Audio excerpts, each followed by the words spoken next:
plastic, Yeah. and that's because during the winter we have a lot of tropicals in there, especially around Christmas, because we fill that other big greenhouse over here with poinsettias, and we bring a lot of tropicals in.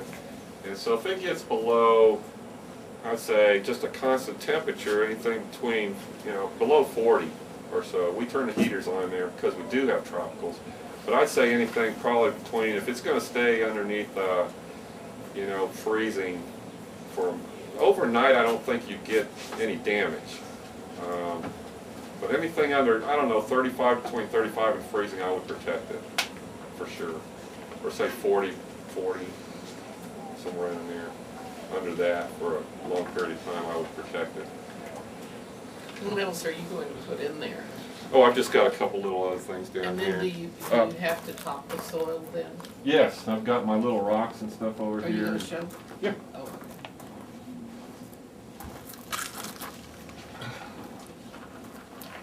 That's an echeveria, this is desert rose, and this is a variety of, I don't know the exact botanical name, but it's just only one of many varieties of aloe vera, actually. It's a beautiful little plant. Yeah, it is. Like I say, they come in so many varieties, shapes, sizes, textures. I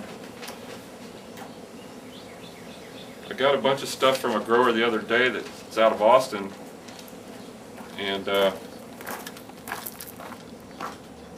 gosh, he grows some pretty stuff. He really does. And so I got a bunch of stuff in the greenhouse over here from him.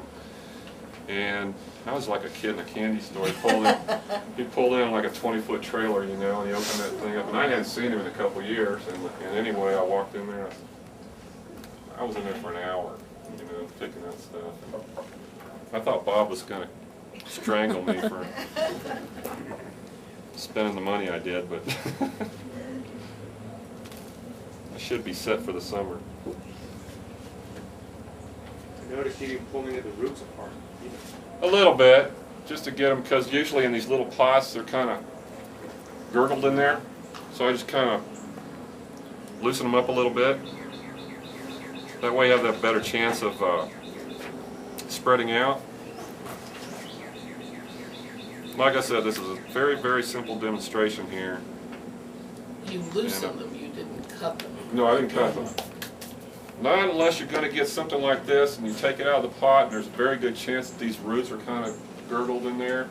You might want to get a knife and just slit them down each side a little bit, about halfway up, a quarter of the way up, and just give those roots a chance to spread out a little bit more. Just like on a tree or shrub, something like that. Can we shape them or prune them? The roots? The whole plant. The whole plant? I like the bonsai working. That's why I'm asking. Can I shape it or prune it? I don't know enough about that, to be honest with you. There's a lot of information on propagation, cuttings, and stuff like that in those books that are very, very informative. Because I get so many redbuds by pruning them. That's why I'm asking. Well, the only pruning I've ever done, like I said, like I'll detach like a little pup like this here that's coming off and plant that, and eventually it'll become, this is like the mother plant and you've got the babies coming out. These are considered pups or babies here. Eventually that will become a whole plant just like this one. Some of them, if you plant it close to the edge like I've done here, what they'll do is they'll just kind of cascade over and you'll have a real pretty rosette just hanging over the side here. But you can detach this and put it down in the soil, and it will, because I found out on a couple that I did, I had an old plant that had just the main plant was that it had a real long stalk. The plant was on the end and it lost most of its foliage. So I detached those and I just put them in soil, and I checked on them a couple weeks later and they had roots this long on them. So that's a neat thing, man. You can just kind of fill in, as you're working, if you've got a plant that you can do that with. I think I did it in this terrarium here, actually, this Wardian case. That's another thing that was a little challenging for me because the depth is only about that deep. But it worked out very well, and I did that probably 2-3 months ago, and it's doing fine. It's doing great. Yeah, I think it turned out real pretty. We had some back here in the shed, and they dug some out and said, "Here, Jeff, do something with it." Okay. wiped the dust off, and yeah, I think it turned out real pretty. I had another one that's kind of octagon shaped, and we have a bunch of them up in the store, little ones, different size ones, different shaped ones, and they're pretty neat. You can plant a lot of little stuff in there. How do you It's just water your that? imagination, very carefully. But you take the top, does it open or? Actually, this whole top comes off right here.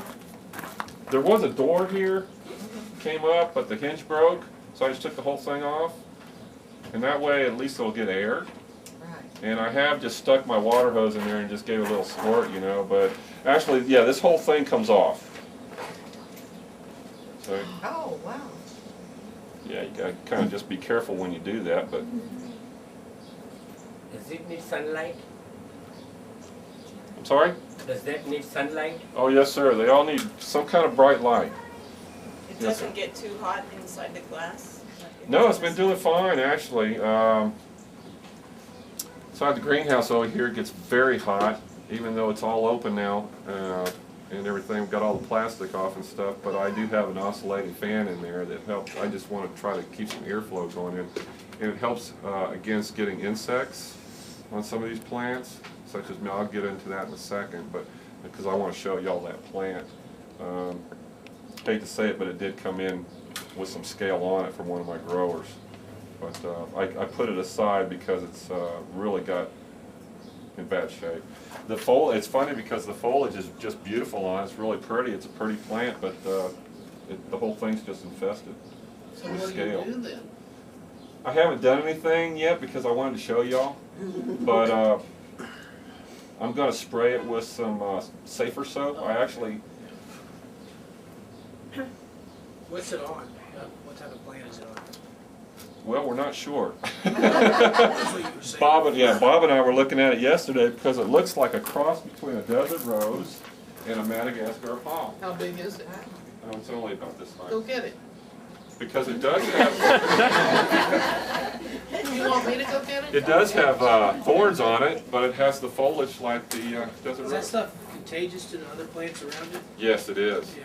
Yes, it can get on other plants. Let me go get that real quick and just pass it around. You can look at it. We'll entertain Yeah, ourselves. we'll hum. Oh, Yeah.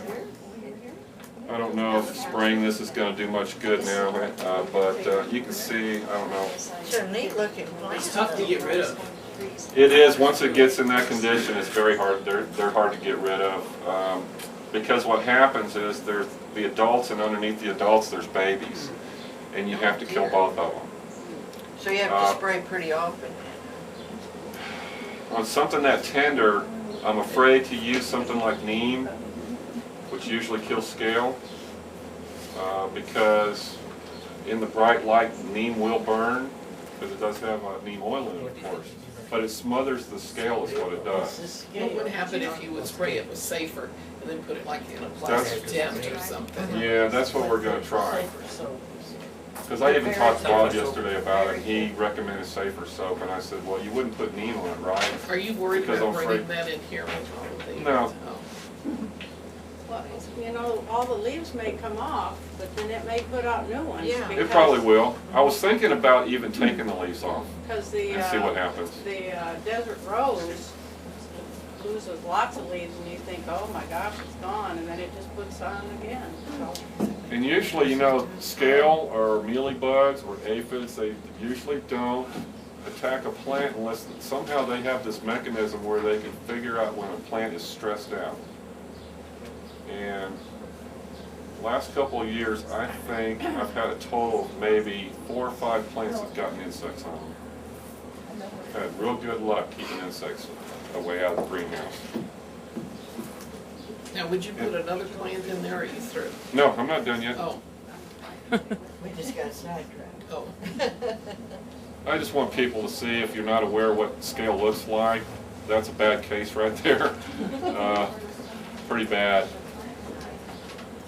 Would Yes, you ma'am. treat the plant for whatever stress you think is causing the scale to get on it systemically? Like, I'm not sure because they do like to go dry. They like to, you know, not stay dry, but go dry between waterings. And my guess is that it just stayed too dry at one point. And like I said, certain insects can detect that in the plant.